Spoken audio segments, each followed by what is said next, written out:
Welcome to another episode of BioTherapy Live. Our guest today is Dr. Frank Stadler. Geographically, he may be said to be down under, but within the field of biotherapy, he is well recognized to be at the very top. Before I introduce Dr. Stadler, I will let Albert start our video introduction so as to make our webinar look more finished and professional. Take it away, Albert.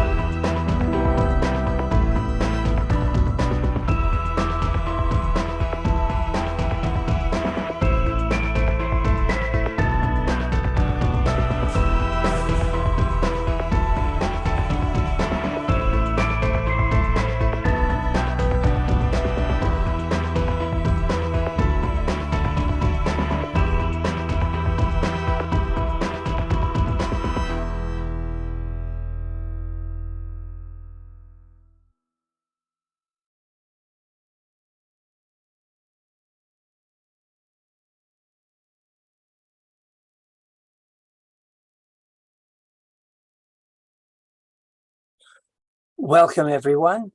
Today's guest on BioTherapy Live is Frank Stadler. Frank is the owner and director of Similitude Proprietary Limited and MedMag Labs. He is also the center manager at the ARC Training Center for the Facilitated Advancement of Australia's Bioactives, also known as FAAB. And he's an adjunct fellow at Applied Biosciences, Macquarie University. For the past 8 years, he has conducted world-first research on supply chain management for maggot therapy in compromised healthcare settings. Frank has extensive experience in maggot therapy and its supply chain management, also in invertebrate biology and laboratory rearing of invertebrates. He and his colleagues established MedMag Labs, a 2-year research and development project funded by Creating Hope in Conflict, a humanitarian grand challenge to develop medicinal maggot production and maggot therapy solutions for conflict-afflicted, isolated communities. I first came to know of Frank several years ago, probably at the very beginning or near the beginning of these biotherapy, maggot therapy related projects. And I've been very, very impressed over how far he has advanced the field in just a few years. So we asked him to join us today, and he's going to be our teacher on this very topic. Welcome, Frank. Oh, thank you so much, Ron. Very kind words.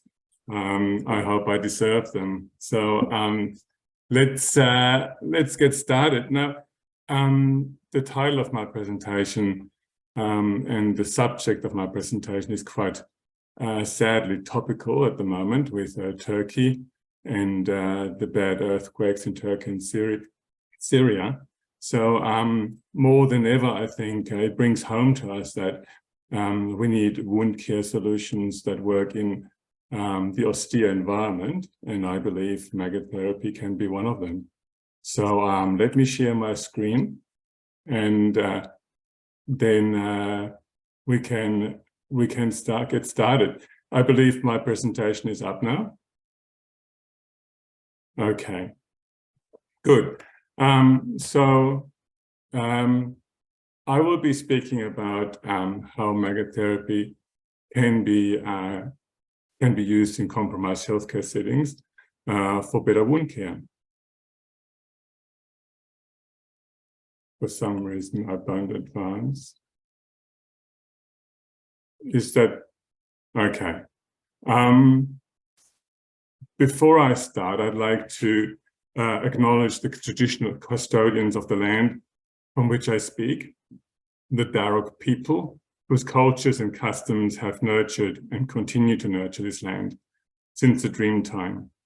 I pay my respects to elders past, present, and future. So this is what I'd like to discuss with you today. What is modern megatherapy? A quick reminder, and then how our work evolved here in Australia in my group, and also the supply chain limitations and solutions that are there in the compromised healthcare setting. I'll be talking about clinical practice and innovation in the compromised healthcare setting, as well as the book, of course, A Complete Guide to Megatherapy that we brought out just last year. And then some questions and answers if there's an interest there. Okay, so a quick reminder what megatherapy is. It is the treatment of chronic wounds with fly larvae, also known as maggots. And megatherapy removes their tissue precisely without the need for surgery or harming healthy tissue. It's an extremely precise treatment. In addition, megatherapy prevents and controls infection, including antibiotic-resistant bacteria such MRSA. Fabulous impact on the wound. And then megatherapy also promotes via various mechanisms wound healing, angiogenesis, and other parts of the wound healing cascade. So, and then medicinal maggots we should remind ourselves that they are produced in laboratories these days. They're highly quality controlled, disinfected, and safe to use. And the most commonly used species at the moment is Lucilia sericata, although Lucilia caprina and other species are also used and investigated for their use. So just a little bit about the evolution of our research here in Australia. It began with me conducting a PhD at Griffith University on the supply chain management for megatherapy in compromised healthcare settings.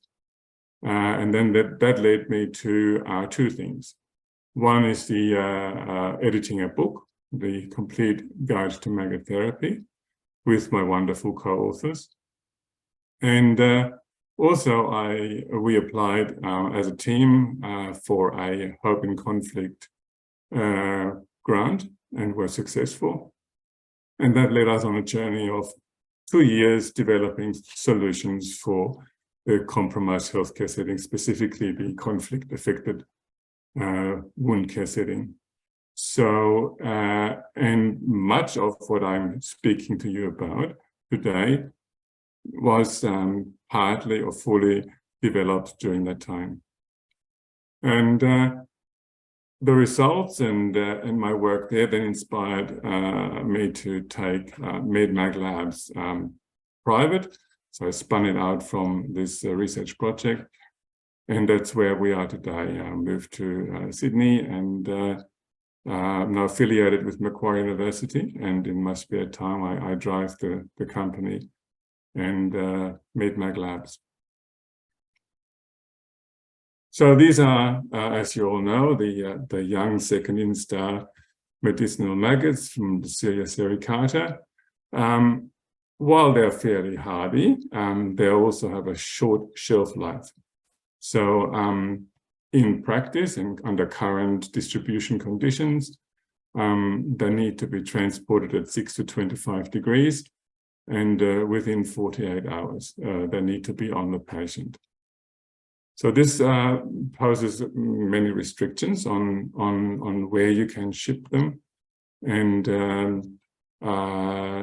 it limits the patients you can reach. So especially in the compromised healthcare setting, there's a problem where you have logistical problems, infrastructure limitations, etc. Even here in Australia, it is very difficult to ship medicinal maggots into rural and remote Australia.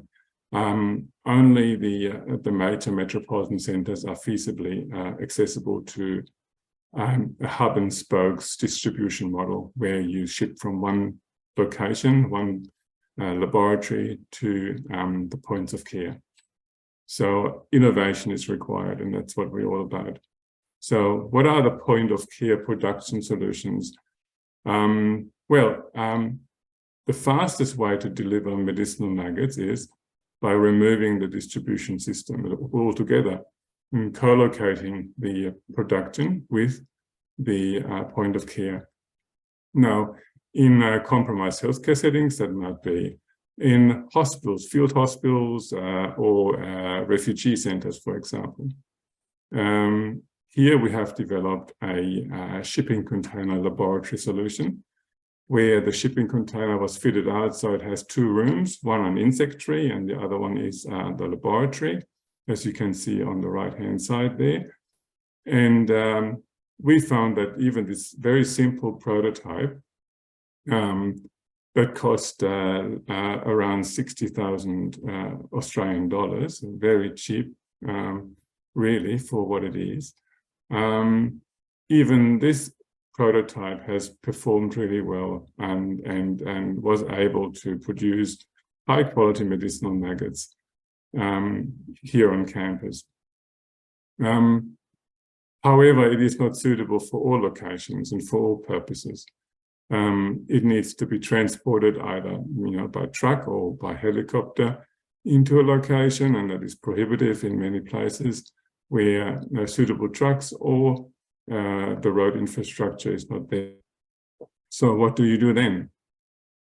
So we set out then to develop a very simple guidance and user manuals for conflict-affected communities and other communities in isolated healthcare settings where there is really no feasible access by trained healthcare staff or regular trade. So we approach it from a very simple standpoint, and that is people need to be able to produce safe medicinal maggots with very little resource. And we assume that most places, thanks to Chinese traders and that are ubiquitous even in the developing world, that every place these days will have access to basic plasticware like kitchenware, cutlery, glass jars, and the like. And we verified that by interviewing some people from Myanmar and Africa and places like that. So basic things like this are accessible, but not advanced healthcare and healthcare consumables. So that's what was a good start for us. So we developed very simple guidance that uses only those very basic materials and could show that safe medicinal maggots can be produced safely in a very, very compromised healthcare setting, simply using bleach and simple methods like boiling water and cutlery and the like. So what do these manuals show? So we've got 10 manuals and 10 accompanying written instructions as well. And they show how you rear medicinal maggots, how you rear the adults and house the flies and keep them alive. Many people have actually problems when they first set out to safely and sustainably produce flies and keep them alive, surprisingly. But there's many mistakes one can avoid. So we have made that journey easy for them by clear instructions. And of course, these images here are just representative images for each of the information materials we have produced. we show how eggs are separated and prepared for disinfection, how the disinfection process works with very simple bleach solution, how then the eggs are safely incubated and so they reach first or second instar stage before they can be then packaged into a transport container of sorts to be taken into the hospital or clinic or to bedside. A very short stroll, that is, just from the co-located breeding facility, of course. That's why this container that we recommended is a simple glass jar without any aeration. So apart from this very simple, empowering solution of producing your medicinal maggots yourself in your community at the point of care, another way of bridging supply chain barriers is or speeding up the delivery is basically by speeding up the delivery itself, and that is achieved best with air transport. However, using choppers or cargo planes or the like is very costly. And so we need to find a solution for air transport that is much more cost effective in the compromised healthcare setting. Unfortunately, drone technology has come a long way in the recent years, and we have been working with Swoop Aero, an Australian drone company, who are active in the humanitarian space. And we have trialed drone transport with medicinal maggots. Unfortunately, the Australian air safety regulation required modification of the drone when we trialed it, which made the shipment of maggots a little bit more tricky. It also led to the airplane or the drone sitting on the tarmac for a long time before it can take off. And that highlighted to us that it is very, very important that even at a drone transport level, that we have to maintain a safe temperature between 6 and 25 degrees for these maggots. And so polystyrene packaging with ice packs and the like is essential on transit in a drone. Especially where you have hot climates and hot environments. So the treatment guidance and sensitization is also very important, especially when you want to encourage people in compromised healthcare settings who have very limited understanding of healthcare in the first place, and let alone maggot therapy. If you have to make sure that they understand how maggot therapy is best applied and monitored. So we have developed very simple multi-language guidance material, but for both the patient, the right-hand side example, the T2, is a sensitization document for patients, informing them what maggot therapy is, highly visual so that they don't have to rely on the written word if they are challenged in that regard.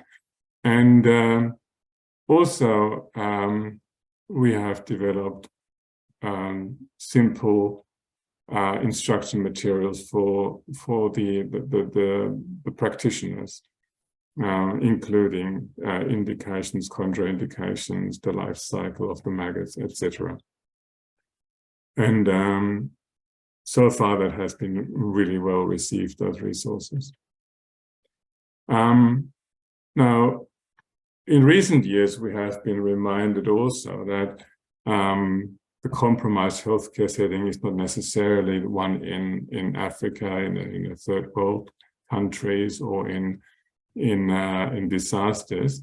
Compromised healthcare settings can easily happen and occur at home, when during COVID, for example, healthcare became very difficult for chronic wound patients.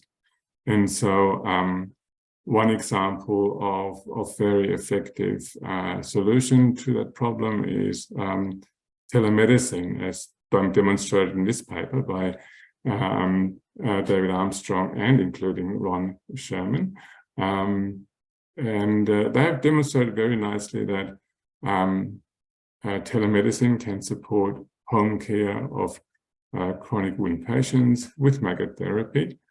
It is very straightforward, and the treating nurse or even the patient family themselves can successfully apply the medicinal maggots and monitor the treatment. And the results speak for themselves. Very impressive, and I congratulate the team for their work, because it's the first time that it has been established that maggot therapy can be successfully supported by telemedicine, and that opens up a whole new avenue for rural and remote wound care, which we hope to get into. Okay, then of course, dressing modalities will need to be also adjusted to the compromised healthcare setting. Traditionally, we use either a confinement dressing for the free-range application of medicinal maggots, or a bagged solution where the medicinal maggots are sealed inside a mesh bag before they are placed on the wound. Each of these methods require advanced materials, very fine woven mesh, medical mesh, and other dressing materials like hydrocolloid, which are out of reach to most people in compromised healthcare settings. So we have to recommend and show that simple solutions are also adequate. And we recommend, in this case, the co-option of very simple fabrics and clothing articles like pant sleeves or shirt sleeves for confinement dressings, and they work just as well. All this guidance and all these solutions are easily available on our website. If you go to www.midmeglabs.com, you can find them under the treatment manual and production solution tabs. And there's easily downloadable files, manuals, and instruction material that can be used by anybody with an internet connection. So we are democratizing maggot therapy here. And that brings me to our book that I had the privilege to edit, A Complete Guide to Maggot Therapy, the Clinical Practice, Therapeutic Principles, Production, Distribution, and Ethics. It has been a wild ride, an interesting process to publish a book, to coordinate all the 22 co-authors and make it happen, but extremely rewarding. So a quick run through, we have, including myself, 23 authors. They come from 6 countries, and I'm very pleased that we have countries represented, or authors from countries that are not the traditional Western high resource countries like the US and in Australia. So we've got Kenya, Brazil, and Slovakia as well, and of course UK. So that is very nice. So we are truly international. We have 19 chapters in this book in 5 parts. The parts are, as I already mentioned, clinical practice, therapeutic principles, production of the medicinal maggots, logistics, and ethics. And there, I think it's worth highlighting that previous titles have mainly focused on clinical practice, and therapeutic principles. And even with regards to therapeutic principles, we have come a long way in the last few years.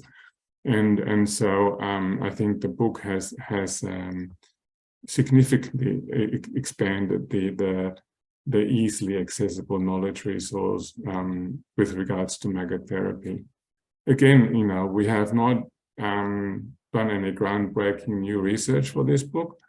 It is pretty much what is out there in the public domain, but behind firewalls of journals. So what this book allows now is for people, regardless of their background and their origin and their where they're operating, whether it's high income or low income countries, when they have an internet connection, they can get all the up-to-date information on megatherapy through this book. And that is very important. We want to empower people to use medicinal maggots for wound care and to also produce safely medicinal maggots. And one chapter that's close to my heart is ethics, the last chapter that I wrote. And I think this is a very new aspect to magotherapy, to consider the ethical dimensions, not only human ethics, but also the animal ethics dimensions to magotherapy. All too often we dismiss invertebrate animals, insects, as less than animals. You just switch into any nature documentary when they talk about the biodiversity, or always say animals, birds, animals, plants, and insects. So they always separate the invertebrate animals from the overall group of animals. And that's also true for research ethics guidelines in universities and research organizations. They conveniently separate insects from the vertebrate animals. And to my mind, this is not very helpful, because we are using these wonderful animals that we call maggots or flies to heal people. And therefore, I believe they have got the responsibility to make their life as pleasant as possible while we use them. And I think that was timely that we put that into a chapter, into the literature, because if history is to judge, sooner or later, whenever there is an exploitation of one animal or another, the public conscience will turn to it and will demand a more humane approach to that exploitation. That happened in pet animals, in farmed animals, and recently it happened also in the exploitation of insects for protein production. And there's only a matter of time, really, if magotherapy takes off, that people will question the ethical approaches to magotherapy as well. So it's good to be aware of that from the start. Okay, so this is really where I want to leave it. Anybody who is interested in our work or would like to talk to us, feel free to contact me on these with these contact details. And I'm happy now to open up to questions and maybe conversation with Ron and the team. Thank you so much. Thank you. Thank you very much. That was a spectacular presentation. We all learned a lot from it. Many people in the field know this, know that, know a lot of what you may have said in general, but just putting it into the context that you did allows for aha moments, allows for better understanding. And certainly your explanation was very helpful to people who may be new to the field, because you were able to take us all gently through the topic, through the field, from the beginning to the why is this important? What is really new? I'm glad you spent in particular time on ethics, but before I comment on that, let me ask Albert if there are any questions from all those who are watching us today. There do not appear to be any questions. Not at this time. Okay. At this time. So I get to ask my questions. Go for it. And Albert, certainly, as well, if you have any.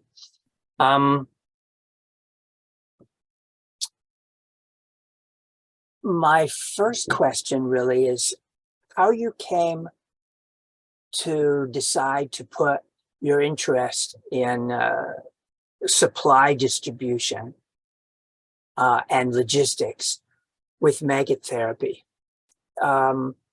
Did that come about from one side or the other or all together? How did that come about? No, look, I was interested in maggot therapy for many years, probably going back now 15, 20 years.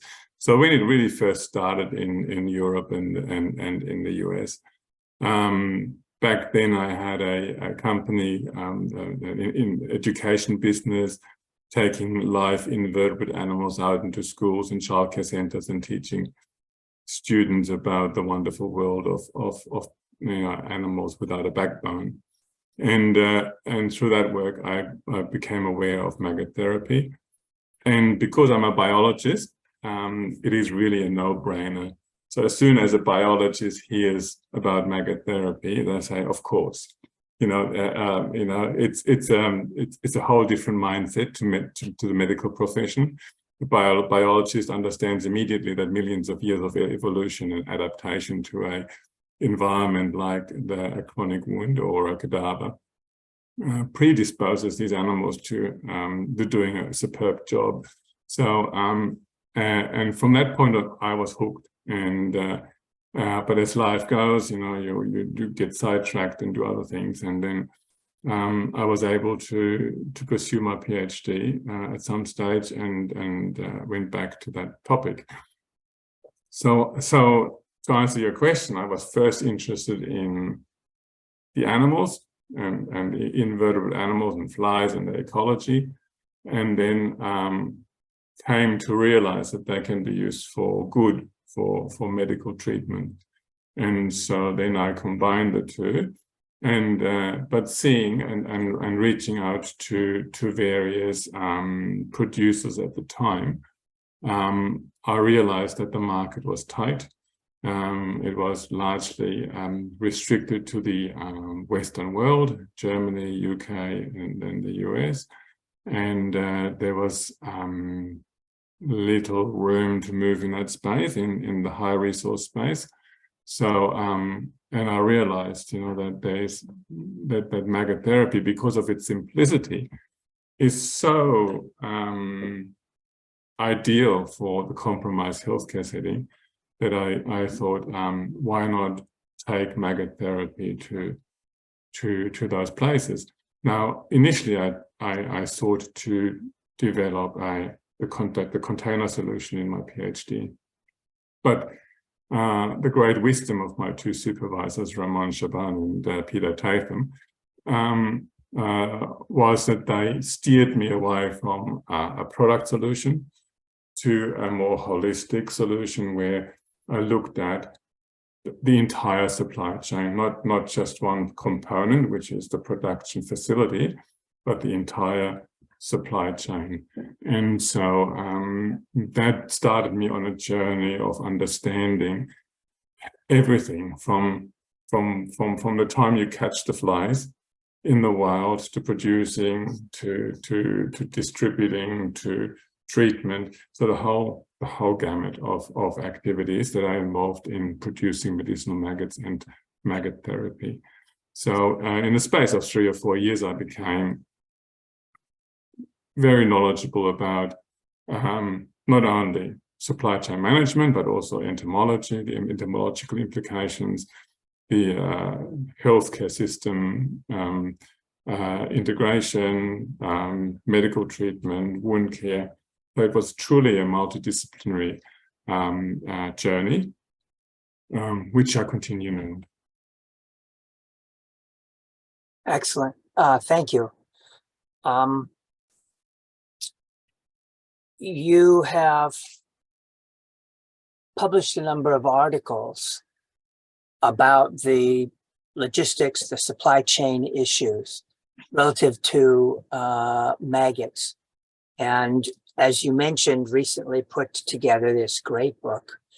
I have the screen on mirror. Is this showing up properly or is it backwards to you? It's proper. Okay. And just in case people didn't catch it, I mean, you wrote down it's what, 400 and some, 430 pages, something like that. It's a very comprehensive reference.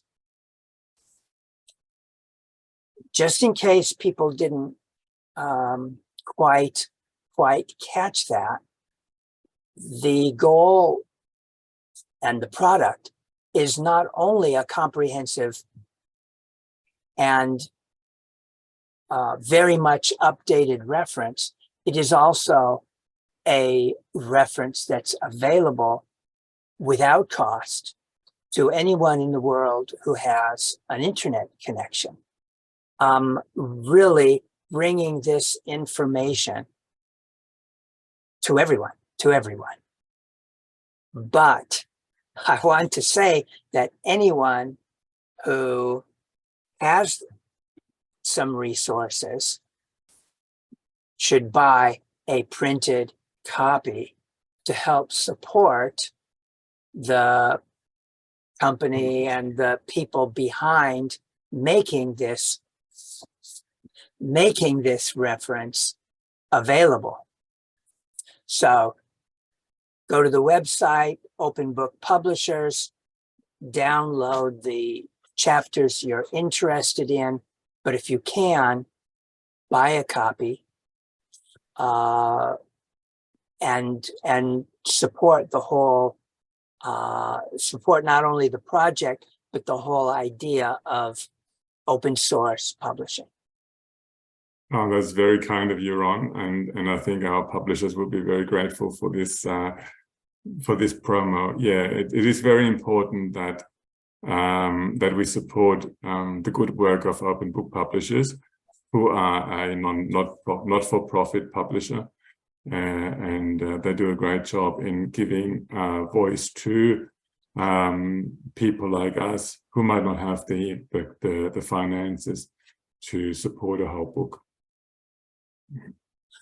You did a fine job also, I think, herding a bunch of authors, herding with a D, not a T, herding together all these authors to put together that tome, that book. What have you learned from the experience? And that may go beyond maggot therapy. What have you learned about editing a book? Well, one is I'm not a stranger to herding people, herding cats, as we say. That it has been a constant in my professional career. I had jobs where I had to herd academics and professionals. Very busy people, so you have to have time. Never ever underestimate the time it takes to put a book together. Be very organized. Help the publisher as much as possible. You know, the sooner you have lined up all the ducks, the easier it is for the publisher to publish. If you don't have institutional support from, you know, that you're on a salary, for example, and can do the book while you're on that salary, be prepared to contribute a lot of your time pro bono to the book, which I have done. It was a true labor of love, and I felt that it needed to be out. but I wasn't compensated for it, not for my time nor for anything else. So that's okay. I don't expect any big thank you for that. But if you want to publish a book, make sure you do it on a salary rather than by yourself.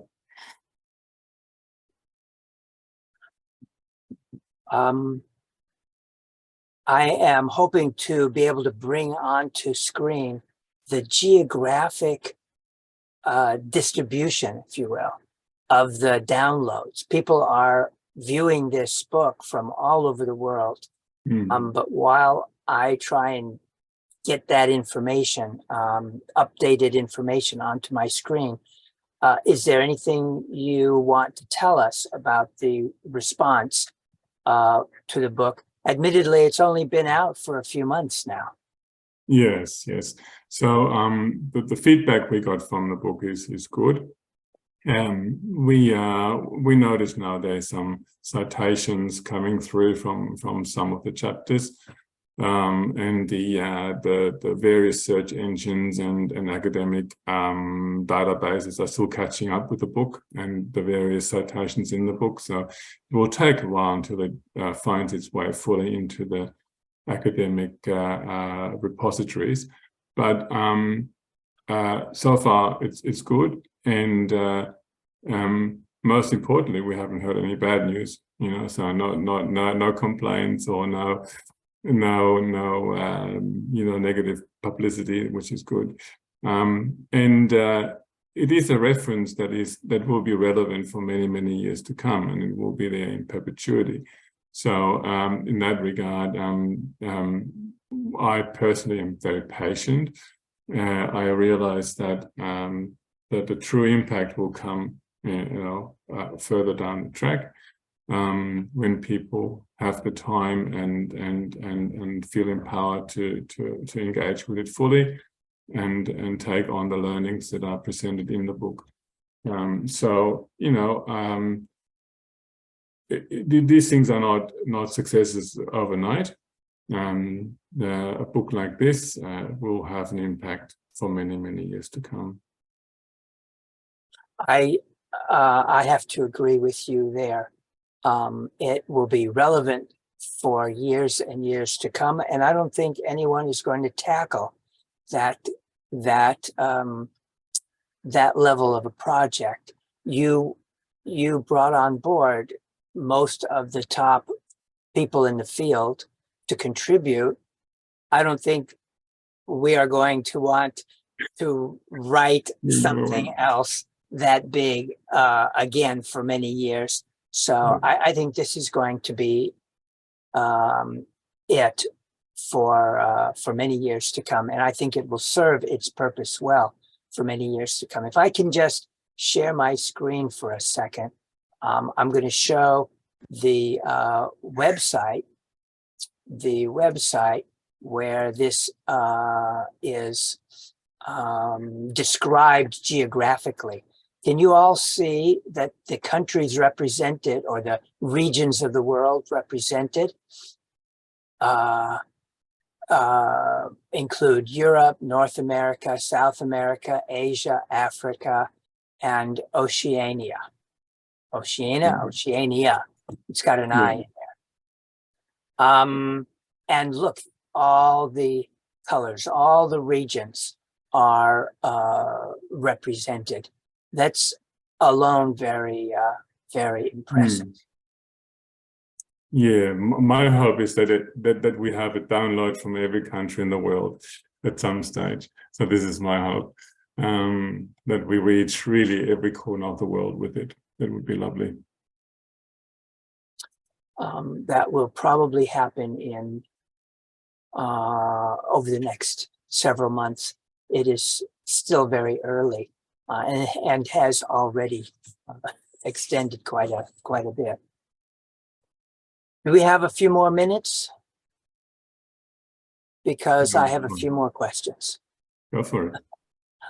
You mentioned in your talk, if I understand correctly, that there were some new regulations in drone use in Australia, concerning drone use in Australian airspace, and that they added some complications to your efforts to transport the maggots by drone. Are you able to elaborate on what those policy changes are, or the changes that it caused in the way that you could transport the maggots? Yeah, look, the drone that I showed is a newer model and is the drone that can be flown just about anywhere. But we trialed it with an earlier drone version in Australia, and the Australian regulation is such that there had to be some additional safety mechanisms built into the drone for flying the drone out of line of sight. So when you lose sight of the drone, when the operator loses sight, then there have to be some additional safety mechanisms inbuilt. But this is being updated and revised, and so in the future there will be no need for these additional safety mechanisms. Now, the side effect for these was that either you had the compartment for the payload external to the drone, or there was an additional software or hardware component built into the payload compartment inside the drone, which made the drone very hot. It was a microprocessor inside that extra gadget that was inside the drone, and that made the payload compartment hot. So combined with 25 plus degrees temperature outside, plus the payload compartment being hot, it became very clear that we had to add extra cooling into our payload system in order to maintain the quality of the maggots on transit. And because of our test site was co-located at a small aircraft airport, and so we also had to wait sometimes for air traffic control giving us the clear light for takeoff and landing, and that meant a lot of waiting around on the tarmac sometimes with a payload in the drone. So that means that you have to pay particular attention to the temperature of the payload, and that's where the problems come in. But I believe that drone operations in countries where these regulations have been resolved is very straightforward, and Swoop Era will get there in Australia as well. So they operate in other countries in sub-Saharan Africa and elsewhere, and supply goods like blood and other temperature sensitive medical goods, and it works really well there. So and they're not the only drone company. The US community will be familiar with Zipline, the Zipline company who operate on a different drone system, and they are quite comfortable and supplying or transporting temperature sensitive medical goods, and that there shouldn't be any problem. So the bottom line, as we have written in one of our papers and in the book as well, there's a chapter on drone transport. Bottom line is that there's no barrier to transporting medicinal maggots by drone, and that can be employed, in disaster settings, in development settings, in military settings too. And you can adjust the type of drone you use for the setting. For example, the quadcopter 4-rotor kind of compact drones can be used for short distance transport across maybe a broken bridge or something like that. And the medium distance drones like the Swoop Era that I showed can be used for distribution across a network of drone port systems. So the reach can be many hundreds of kilometers with recharging stations on the way. And then you have very large, very long distance drone technology that you can take something for thousands of kilometers, really. Very good. You remind me of my experience many, many years ago here in the States with distribution logistics when you spoke about disaster areas.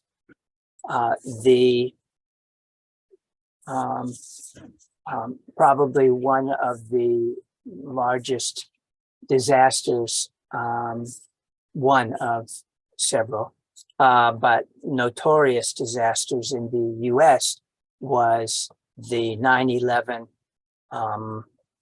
attacks in New York and Washington, D.C. One of the results of which was the downing of all flights, period, over the entire nation. No flights. So this is what, 2001, something like that. And so drones, there weren't really drones to speak of. My laboratory at the university was the only lab producing medical grade maggots at the time. And I asked my assistants to keep producing them just in case, despite the fact that we couldn't get them out. We couldn't fly them out to anywhere.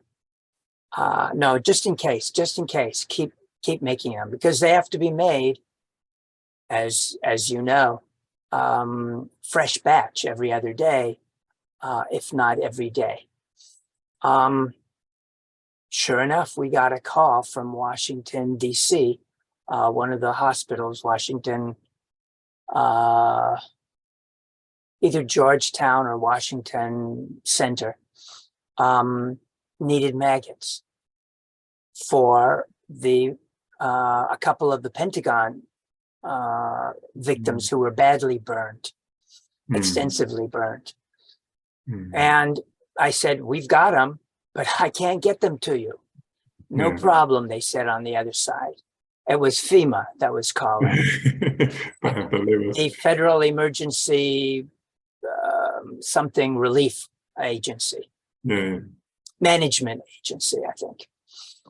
And sure enough, they flew a healthcare plane from Los Angeles. So we're in California, we're on the other side of the country, which picked up emergency supplies from all over Southern California. We drove the maggots to the airport. They picked up the maggots too, and they flew it to Pennsylvania. No plane, not even FEMA planes would go over Washington. But to Pennsylvania, they could land, and they got a police escort to Washington, D.C. So those maggots traveled first class, obviously very expensive transport costs. Well worth it, I'm told, by the doctors and the patients. But it again brings to light that that much of the world is not fortunate enough to have all the logistics of air travel or even roads for street travel. And these drones are one of several spectacular ways of getting around those obstacles. Yeah, absolutely. And just in the US context, I think it would be very wise of the US government and producers like Monarch Labs to be prepared, because the next large earthquake is overdue in California, and if the experience in Turkey and in Syria is to judge, then then it'll be a very big one and a very destructive one. And so I think maggot therapy can be a very useful tool in addressing that immediate and long-term wound burden that emerges from earthquakes, and having a resilient supply of medicinal maggots in your country would be very helpful. Yes, agreed. You bring up a good point, and really, the more overdue the earthquake is, the larger it tends to be. The more energy, the more pressure builds up over time. And in Southern California, where we've been having earthquakes about every 20 years, that's what I usually go by. 1973, 1994, we're very, very, very overdue for a major earthquake here, by overdue on that scale by 10 to 20 years of the pattern. I think there was an earthquake in 50 something in Long Beach too. So 50 something, 73, I remember, 94, I remember well also. In the last minute or two, could you tell us what else you're working on now that you've left your PhD program, left Griffith, right? Yeah. So what other things are, if anything, are you working besides the companies and the maggot therapy and logistics, maybe doing some teaching? At the moment, I'm trying to earn money, and then I do earn money with managing a research center. And in my spare time, I'll pursue my maggot therapy research and development. And we're applying for a few grants, as everybody does.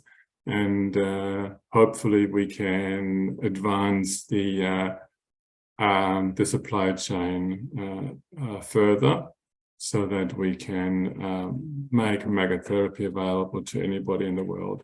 So that's our aim and our drive, that there's no limitations as to which country and which care location we can supply maggot therapy to.